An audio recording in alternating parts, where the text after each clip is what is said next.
Friends welcome to my YouTube channel. Friends DDA Jansadharan Awas Yojana 2025 के phase 3 में Narela sector A1 से लेके A4 के पॉकेट 3 और नरेला सेक्टर G7 G8 के पॉकेट 11 की बुकिंग 27 जनवरी 2026 दोपहर 12 बजे से स्टार्ट होगी।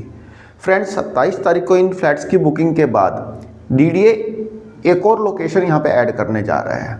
जी हाँ फ्रेंड्स, एक और लोकेशन डीडीए ऐड करेगा और उसका सर्कुलर 30 तारीख तक आ जाएगा। 30 जनवरी तक उसका सर्कुलर आ जाएगा और वह लोकेशन है लोकनायकपुरम।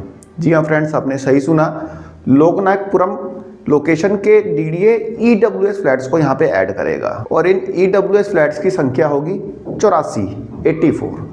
आप बोलेंगे कि क्या दिमाग खराब है क्या तुम्हारा कि 84 ईडब्ल्यूएस फ्लैट्स आने जा रहे हैं लोकनायकपुरम में। कहाँ से आएंगे भाई? लोकनायकपुरम में टोटल 224 फ्लैट्स हैं ईडब्ल्यूएस के और वे सारे के सारे फ्लैट्स बिक गए थे। भाई जब सारे बिक गए तो ये फ्लैट्स आएंगे कहाँ से?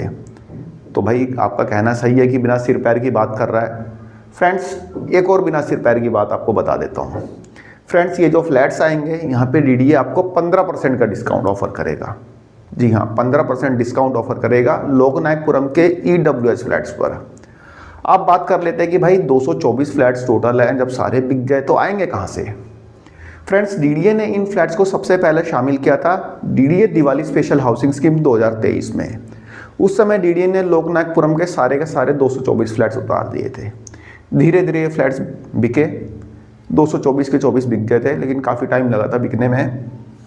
224 के 24 फ्लैट्स बिक गए थे, लेकिन उसके बाद लोगों ने पेमेंट नहीं की। अब पेमेंट नहीं की तो 108 फ्लैट्स आ गए थे। आपने देखा होगा अभी जनसाधारण आवास योजना के फेज़ 1 में जिसकी बुकिंग 22 सितंबर को हुई थी, 108 फ्लैट्स डीडीए ने रखे थे यहाँ पे लोकनायकपुरम के ईडब्ल्यूएस। और ये 108 के 108 फ्लैट्स जैसे ही डीडीए की वेबसाइट चली तुरंत बिक गए। अब भाई जब 108 फ्लैट्स बिक गए, मतलब कि टोटल 108 फ्लैट्स बच गए थे, वो सारे के सारे बिक गए, तो ये 84 फ्लैट्स आ कहाँ से रहे हैं? भाई ये तो सोचने वाली बात तो है ही। फ्रेंड्स जो 108 फ्लैट्स बिके थे उनकी पेमेंट लोगों ने की नहीं। 84 अलॉटीज ऐसे हैं जिन्होंने फ्लैट्स की पेमेंट नहीं की और उसका 90 डेज बीत चुका है और इसलिए डीडीए यहाँ पे इन फ्लैट्स को रखने जा रहा है दोबारा से जनसाधारण आवास योजना के फेज 3 में, जिसका सर्कुलर 30 जनवरी तक आ जाएगा। अब बात आती है कि डीडीए यहाँ पे डिस्काउंट क्यों ऑफर कर रहा है?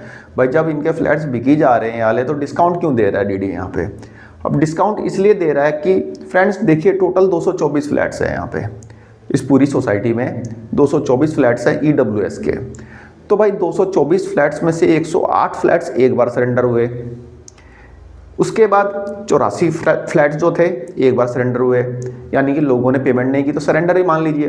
तो 108 प्लस 84 192 फ्लैट्स टोटल सरेंडर हो चुके हैं देखा जाए तो। भाई 224 में से 192 फ्लैट सरेंडर हो चुके हैं, तो डीडीए क्या करेगा?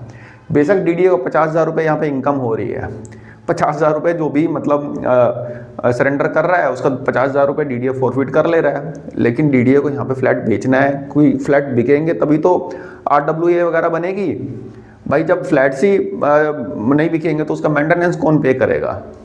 फ्लैट्स बिकने ज़रूरी हैं, इसलिए डीडीए यहाँ पे 15% का डिस्काउंट ऑफर करेगा और इसका सर्कुलर 30 तारीख तक आ जाएगा। अब आ जाना चाहिए, अब मैं बता रहा हूँ तो शायद आ ही जाए, हो सकता है ना भी आए, पहले मैं आपको क्लियर कर दे रहा हूँ। लेकिन लोकनायकपुरम के 84 ईडब्ल्यूएस फ्लैट्स डीडीए इसी स्कीम में रखेगा और यदि आप लोकनायकपुरम के फ्लैट्स खरीदने में इंटरेस्टेड है देन आपके लिए गुड न्यूज़ है। तो फ्रेंड्स एक छोटी सी इंफॉर्मेशन थी, आई होप आपको पसंद आई होगी। धन्यवाद, नमस्कार।